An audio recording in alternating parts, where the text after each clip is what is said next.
Bienvenue sur Boîte Magique. Aujourd'hui, prépare-toi à plonger dans 2 mystères envoûtants qui vont te laisser sans voix. Le premier nous emmène en Roumanie, au cœur d'une forêt réputée pour ses phénomènes paranormaux, où un étrange cercle nu et déserté défie la logique. Le second nous transporte sur le plateau de Gizeh, en Égypte, pour découvrir l'énigme du trou dans la tête du Sphinx et les théories autour de ce monument légendaire. 2 récits captivants, 2 lieux chargés d'histoire et de légendes, où chaque énigme semble s'approfondir à mesure qu'on tente de la résoudre. Installe-toi, car ce que tu vas entendre défie toute explication rationnelle.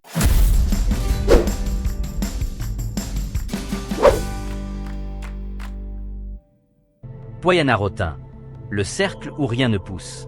En plein cœur de la forêt Oiabassiu, en Roumanie, se cache un curieux cercle nu surnommé Poiana-Rotin. À première vue, c'est un simple rond de terre, de à peine quelques dizaines de mètres de diamètre, mais il se distingue clairement de la végétation dense qui l'entoure. Alors que les arbres tortueux et les buissons foisonnent tout autour, ce lopin de terre reste désespérément vide, sans la moindre herbe ou fleur, comme si la vie refusait catégoriquement d'y germer. La forêt Oiabassiu est déjà célèbre pour son atmosphère oppressante et les événements inexpliqués qui s'y déroulent. Apparitions fantomatiques, lueurs dansantes, bruits sans origine, elle est souvent qualifiée de « forêt la plus hantée d'Europe ». Mais Poiana-Rotin pousse le mystère encore plus loin. Depuis des siècles, les habitants du coin racontent des histoires effrayantes sur ce cercle. Les légendes évoquent des bergers disparus avec leurs troupeaux après y être entrés, des visiteurs pris de malaise violent ou de crises d'angoisse, et une sensation de présence invisible qui semble épier quiconque ose s'y aventurer. Les relevés effectués par des chercheurs et des curieux font état d'étranges fluctuations électromagnétiques sur ce site. Les compteurs affichent soudainement des valeurs anormales, avant de retomber à zéro comme si de rien n'était. Cette particularité a attiré des équipes de scientifiques, de passionnés de phénomènes paranormaux et même des ufologues. Certains avancent que ce serait une sorte de vortex énergétique, un point de convergence où les champs électromagnétiques se mêlent et provoquent des réactions inédites sur les humains ou la faune. L'autre point qui alimente le mystère, ce sont les nombreux témoignages faisant état de l'observation d'ovnis dans la zone de Poiana-Rotin. Des habitants disent avoir vu, à plusieurs reprises, des lueurs lumineuses, des sphères ou des disques argentés planer au-dessus du cercle nu, parfois évoluant en silence à une vitesse défiant toute logique. L'une des affaires les plus marquantes remonte à 1968, lorsqu'un technicien militaire du nom d'Émile Baria a pris des clichés d'un objet métallique se déplaçant au-dessus de la forêt. Ces photos, devenues célèbres, ont suscité un débat international et conforté la réputation du site comme aux observations inexplicables. Pour les esprits cartésiens, la raison pour laquelle rien ne pousse dans Poiana-Rotin pourrait être toute simple: un sol pauvre, contaminé ou un phénomène géologique particulier. D'ailleurs, certains géologues soupçonnent la présence de gisements minéraux ou de variations du sous-sol qui compromettraient la croissance des plantes. Mais est-ce suffisant pour expliquer les ressentis oppressants, les malaises et surtout les disparitions légendaires? Difficile à affirmer. Les sceptiques rappellent qu'il peut y avoir un effet psychologique de la réputation du lieu. Quand on sait que l'endroit est censé être maudit, on est plus enclin à ressentir de l'angoisse ou à interpréter le moindre bruit comme un phénomène paranormal. Quoi qu'il en soit, Poiana-Rotin reste un aimant pour ceux qui aiment jouer avec l'inconnu. Chaque année, des expéditions s'organisent, des amateurs d'adrénaline y plantent leur tente pour une nuit d'angoisse volontaire, en espérant capter des phénomènes étranges avec leurs caméras et appareils de mesure. Rien n'indique que le mystère sera un jour levé, mais plus les années passent, plus la légende s'étoffe, fascinant ceux qui osent aventurer dans ce cercle où la nature semble avoir abdiqué. Le trou dans la tête du Sphinx, une énigme ancrée dans la pierre. Direction à présent l'Égypte, sur le plateau de Gizeh. On y trouve la célèbre Grande Sphinx, une monumentale statue de calcaire à tête humaine et corps de lion, érigée selon l'hypothèse la plus courante sous le règne du pharaon Khéphren, aux alentours de 2500 avant Jésus-Christ. Au fil des siècles, le Sphinx est devenu un emblème mondial de l'Égypte ancienne, mais il recèle encore bien des secrets. L'un des plus intrigants, un trou situé au sommet de sa tête, visible sur certaines photographies, mais rarement mentionné dans les guides officiels. Les hypothèses sur cette cavité abondent. Certains y voient un aménagement délibéré des bâtisseurs, destiné à accueillir un objet rituel, un cristal, un joyau sacré, voire un dispositif astronomique servant à observer les étoiles. Cette théorie s'appuie sur des trouvailles similaires dans d'autres monuments égyptiens, comme le temple de Khéphren, où des orifices auraient été utilisés pour fixer des ornements sacrés.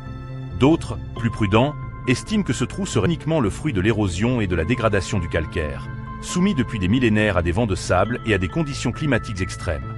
Un autre groupe de chercheurs suppose que ce trou pourrait avoir un rôle astronomique. Il s'alignerait avec la constellation du Lion ou d'autres étoiles importantes lors des solstices, permettant aux prêtres astronomes de suivre les mouvements célestes et de déterminer les dates clés du calendrier agricole. Cette idée rejoint la fascination qu'avaient les Égyptiens pour les astres, qu'on retrouve dans la disposition des pyramides correspondant à la ceinture d'Orion, par exemple. Mais aucune preuve formelle n'a jamais confirmé cette utilisation. Le Sphinx lui-même alimente la controverse quant à son âge. La version classique situe sa construction sous l'Ancien Empire, pour servir de gardien du complexe funéraire de Képhren. Mais des géologues, comme Robert Schoch, affirment que l'érosion visible sur le corps du Sphinx serait davantage compatible avec une exposition prolongée à des pluies intenses, suggérant un monument bien plus ancien, datant peut-être d'une époque plus humide de l'histoire égyptienne. Si cela s'avérait vrai, le fameux trou dans la tête du Sphinx pourrait remonter à une ère encore plus lointaine, qui nous échappe aujourd'hui. Comme si l'histoire n'était pas assez mystérieuse, il circule des rumeurs de galeries souterraines sous le Sphinx. Depuis l'Antiquité, on raconte que des prêtres utilisaient des passages cachés pour se déplacer en secret, ou pour entreposer des objets sacrés. Hérodote lui-même avait évoqué l'existence de caves mystérieuses à cet endroit. Des études géophysiques récentes ont mis au jour des anomalies sous les pattes du Sphinx, laissant penser qu'il y aurait des cavités ou des salles vides. Certains passionnés affirment que ce trou dans la tête pourrait être une entrée vers ces galeries souterraines, mais jusqu'ici, aucune fouille n'a définitivement prouvé leur existence. Malgré les controverses et les spéculations, le Sphinx reste debout, témoin immuable de l'ingéniosité égyptienne.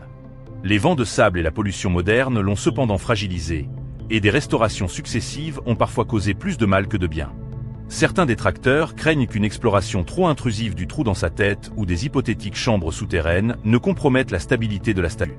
Les autorités égyptiennes, elles, se montrent très prudentes et limitent l'accès aux zones sensibles afin de préserver ce trésor national. Aujourd'hui, on ignore toujours la véritable fonction de ce trou dans le crâne du Sphinx. Était-ce un dispositif rituel, un outil astronomique, ou simplement un effet de l'érosion ? Pourquoi aucune trace claire n'existe dans les archives archéologiques sur ce point précis? Tout comme Poyana-Rotin, le Sphinx et son trou nous rappellent que les vestiges de l'histoire sont souvent plus complexes qu'ils n'y paraissent. Et si une découverte future, comme l'accès à un passage secret, venait tout bousculer? Pour l'heure, il subsiste ce voile de mystère, stimulant l'imaginaire et l'âme d'explorateur en chacun de nous. Deux lieux, deux phénomènes distincts, et pourtant un même sentiment de fascination. Poyana-Rotin, cet étrange cercle roumain où rien ne pousse et où les phénomènes paranormaux se multiplient, et le Grand Sphinx, monument millénaire dont le trou dans la tête enflamme l'imagination depuis des décennies. D'un côté, un vide végétal entouré de légendes d'ovnis et d'énergie électromagnétique. De l'autre, un colosse de pierre au passé incertain, peut-être plus ancien qu'on ne le croit, avec une mystérieuse cavité au sommet du crâne. Chacun de ces endroits soulève d'innombrables questions.